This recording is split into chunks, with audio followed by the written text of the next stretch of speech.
Boeing 20 rating. घर खरीदना बेहतर है या किराए पर रहना? जानिए वित्तीय लिहाज। हालांकि ऐसे लोगों की भी कमी नहीं है जो यह वकालत करते हैं कि वित्तीय लिहाज से घर खरीदने से बेहतर किराए के घर में रहना होता है। ऐसे लोग तर्क देते हैं कि ईएमआई के बजाय किराया सस्ता पड़ता है और इसमें बची रकम को सही से इन्वेस्ट कर मोटा फंड जमा किया जा सकता है। इस तरह से लंबी अवधि के हिसाब से किराए के घर में रहना वित्तीय तौर पर फायदेमंद साबित होता है। दोनों के अपने फायदे नुकसान। अपना घर खरीदें या किराए के घर में रहें, दोनों में से क्या ज़्यादा फायदेमंद है? ये सब लंबी बहस के विषय हैं। दोनों विकल्पों के पैरोकार खूब फायदे गिनाते हैं। सिंपल बात है कि हर कदम के अपने फायदे होते हैं, लेकिन इनके अपने नुकसान भी होते हैं। अपना घर लेने का फायदा भी है, तो इसके नुकसान भी हैं। वैसे ही किराए के घर के बारे में भी है। इसके अपने फायदे और नुकसान दोनों हैं।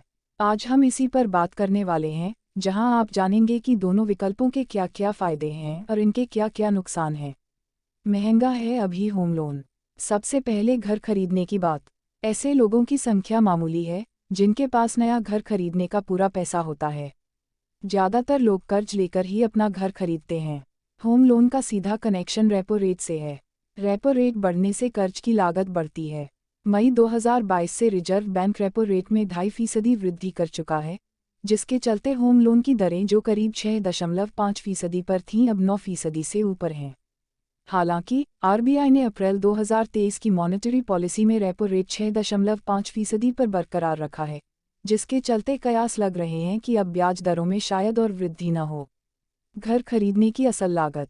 सबसे बड़े बैंक एसबीआई की होम लोन दरें अभी 9.15% से शुरू हो रही हैं। आप जो घर खरीदना चाह रहे हैं उसकी कीमत 50 लाख रुपये मान लेते हैं। किसी भी शहर में ठीक ठाक लोकेशन पर 3 BHK अपार्टमेंट की कीमत इसी के आसपास रहती है। अब मान लेते हैं कि आप 20% डाउन पेमेंट जेब से करने वाले हैं और 80% यानी 40 लाख रुपये का होम लोन लेने वाले हैं।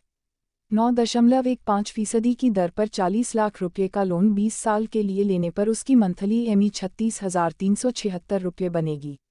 इस हिसाब से आपको 20 साल में बैंक को 87,30,197 रुपये चुकाने होंगे, जिसमें 40 लाख रुपये मूलधन और बाकी 47 लाख रुपये ब्याज है। यानी ये घर 20 साल बाद आपको करीब 1 करोड़ रुपये का पड़ेगा। रियल एस्टेट सेक्टर की सालाना ग्रोथ रेट 5-6% है।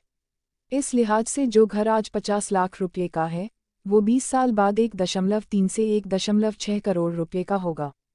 किराए पर रहने का गणित। अब किराए की स्थिति की बात करते हैं। 50 लाख के वैसे ही घर में रहने के लिए आपको 20,000 रुपये महीने के आसपास किराया देना पड़ेगा। ऐसे में किराए पर रहते हैं तो हर महीने 16,376 रुपये बचते हैं। इन पैसों को सीप के जरिए म्यूचुअल फंड में लगाने पर 12% अनुमानित रिटर्न के हिसाब से 20 साल बाद 1,58,00,000 रुपये मिलेंगे।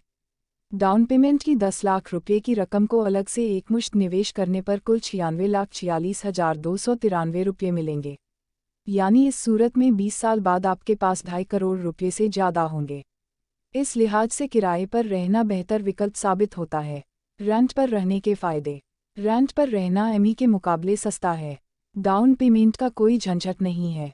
नौकरी बदलने या लोकेशन पसंद नहीं आने पर आसानी से घर बदल सकते हैं। घर खरीदने के फायदे। एमई भरकर आप एक एसेट यानी संपत्ति बना रहे हैं।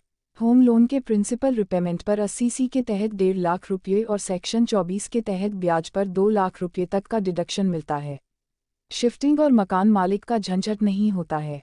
रेंट पर रहने के नुकसान। किराए में जो पैसा भर रहे हैं उस पर कोई रिटर्न नहीं है। हर साल किराया 8 से 10% बढ़ता है। बिना मकान मालिक के मर्जी के आप घर में कोई काम नहीं करा सकते हैं।